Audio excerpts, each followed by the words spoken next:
Good morning students. तो आज हम पढ़ने वाले हैं बीबीए के सेकंड सेम का जो हमारा सब्जेक्ट है वो है प्रॉफिट प्लानिंग एंड कंट्रोल। इससे पहली वाली वीडियो में मैंने आपको प्रॉफिट प्लानिंग के बारे में बताया था। आज अपन पढ़ेंगे प्रॉफिट कंट्रोल। तो अपना आज का जो टॉपिक है, जो हम पॉइंट पढ़ाने वाले हैं, वो है अपना प्रॉफिट कंट्रोल। Profit control.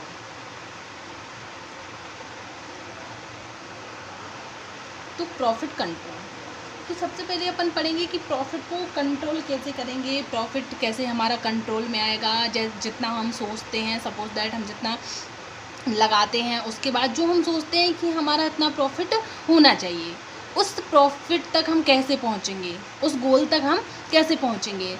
तो वो सभी जो रूल्स रेगुलेशन आते हैं वो हमारे प्रॉफिट कंट्रोल में आते हैं। अब सबसे पहले अपन पढ़ेंगे कि मान लीजिए, अपन एक एग्जाम्पल पढ़ेंगे। मान लीजिए एक कंपनी है ना, वो चूड़ियाँ बनाती है, बैंगल्स बनाती है।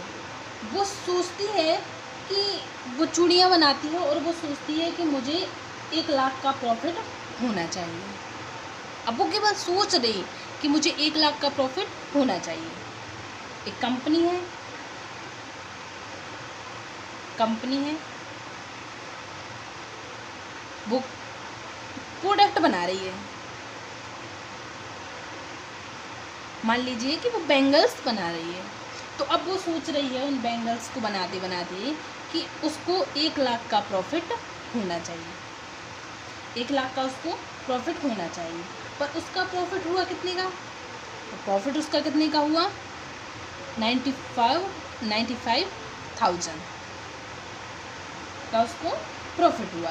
जितना हमने सोचा उतना हमें प्राप्त नहीं हुआ, उससे थोड़ा ही सा कम हुआ।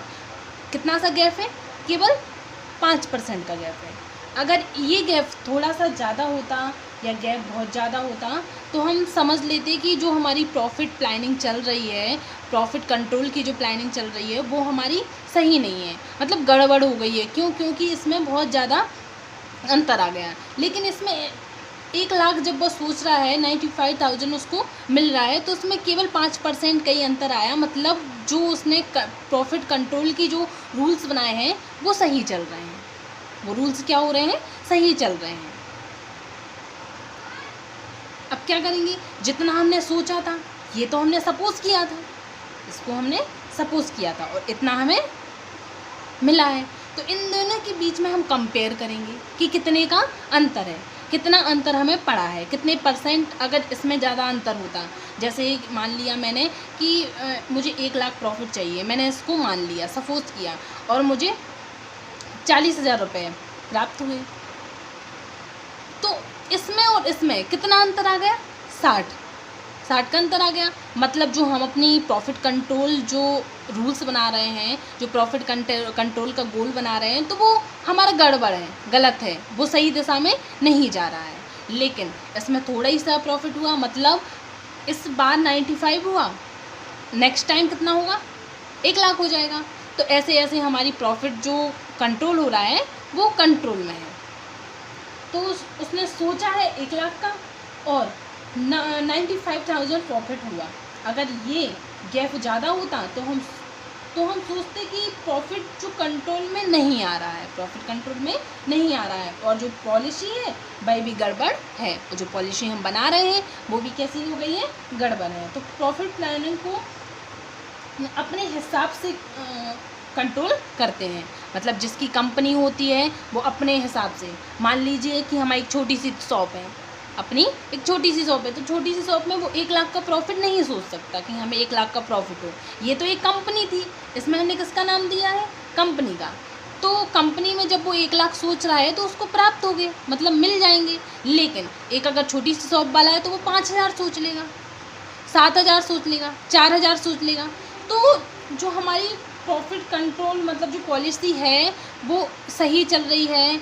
कैसे हम उसको कंट्रोल करेंगे, कैसे हम अपने प्रॉफिट को कंट्रोल करेंगे, कितना हम उसमें इन्वेस्ट करेंगे, तो ये सब पॉलिसी हमारी किस में आती है? प्रॉफिट कंट्रोल में आती है। अब इसमें 2 पॉइंट होते हैं। इसमें क्या होते हैं? 2 पॉइंट होते हैं। पॉइंट जो हमारा फर्स्ट पॉइंट है वो है कंपेयरिंग एस्टीमेट विद द गोल। तो ये हमारा फर्स्ट पॉइंट है, comparing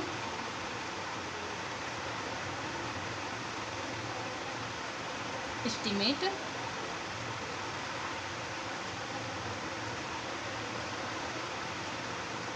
with the goal.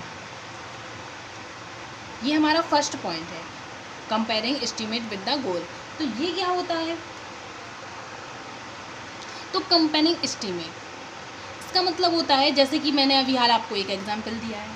Example हमारा क्या था? हमने आपको बैंगल्स का एग्जांपल दिया था कि मतलब एक कंपनी सोच रही है कि 1 लाख का प्रॉफिट हो और उसे 95,000 का प्रॉफिट हुआ है। मतलब केवल लॉस कितना हुआ?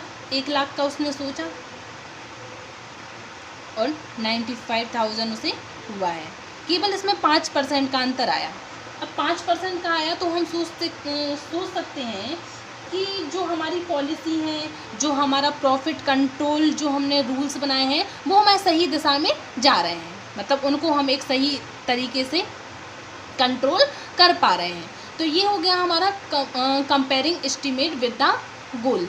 दूसरा जो हमारा पॉइंट है वो क्या है? Using alternative to achieve the decided profit. दूसरा हमारा प्रॉफिट है यूजिंग अल्टरनेटिव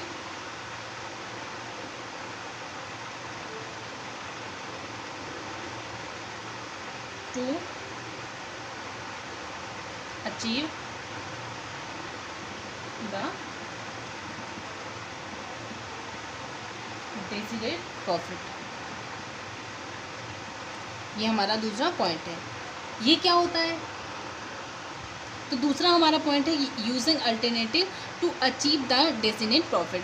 इसका मतलब होता है कि हमारे पास बहुत सारे मतलब क्वालिटी की मतलब प्रोडक्ट हैं, हमारे पास बहुत सारी क्वालिटी के प्रोडक्ट हैं और हम जो हमारी सबसे अच्छी क्वालिटी है, जो हमारी सबसे ज़्यादा बिकती हैं। फॉर एग्जांपल मान लीजिए कि हमारे पास एक मिठाई की दुकान है। मिठाई की दुकान में हम वहाँ क्या क्या बनाते हैं? छेना की मिठाई बनाते हैं, छेना की मिठाई बना रहे, जलेबी बना रहे, गुजिया बना रहे। तो ये हमारी मिठाई की दुकान है और ये हमारे कितने सारे अलग अलग वैरायटीज़ की हमारे पास मिठाइयाँ अवेलेबल हैं। अब छेना की मिठाई से कितना कमा रहे हैं? 50%। ये हमारी सबसे ज़्यादा बिकने वाली मिठाई है। ये प्रोडक्ट क्या है? हमारा सबसे ज़्यादा बिकने वाला प्रोडक्ट है। इससे हम 10% कमा रहे हैं, इससे हम 5% कमा रहे हैं या 7% कमा रहे हैं। जितना भी हम कमा रहे हैं थोड़ा मोड़ा इससे कमा ले रहे हैं, लेकिन सबसे ज़्यादा कौन से कमा रहे हैं? हम छेना की मिठाई से। तो अब हम चाहते हैं कि हम गुजिया से भी इतना ही कमाएं जितना हम छेना से कमा रहे हैं। गुजिया से भी हम कितना कमाएं? जितना हम छेना से कमा रहे हैं। अब आप गुजिया की मिठाई में जितना इन्वेस्ट करेंगे, ये तो आपकी प्लानिंग होगी। मतलब जितना हम गुजिया में इन्वेस्ट करेंगे, जितने उसकी क्वालिटी बढ़ाएंगे, तो वो उस हिसाब से बिकेगी। जैसे हमारी छेना की क्वालिटी बहुत अच्छी है इसलिए हम उससे 50% कमा रहे हैं। ऐसे ही फॉर एग्जांपल कोई भी ले लीजिए। जैसे हमारे पास फ़ोन है, एक वीवो का रखा हुआ है, ओप्पो का रखा हुआ है, एक MI का रखा हुआ है, दूसरा बगल में नोकिया का रखा हुआ है। हम चाहते हैं कि जो क्वालिटी हमारी ओप्पो में आ रही है, हम चाहते हैं कि जो हमारा ओप्पो का फ़ोन जितना सेल हो रहा है उतना ही हमारा नोकिया का फ़ोन सेल हो। तो ऐसे तो होगा नहीं। जब हम उस नोकिया के फ़ोन की क्वालिटी को बढ़ाएंगे, जैसे जैसे हम उसकी क्वालिटी को बढ़ाएंगे, जैसे जैसे उसमें प्रॉफिट बढ़ेगा, अदरवाइज़ नहीं बढ़ेगा।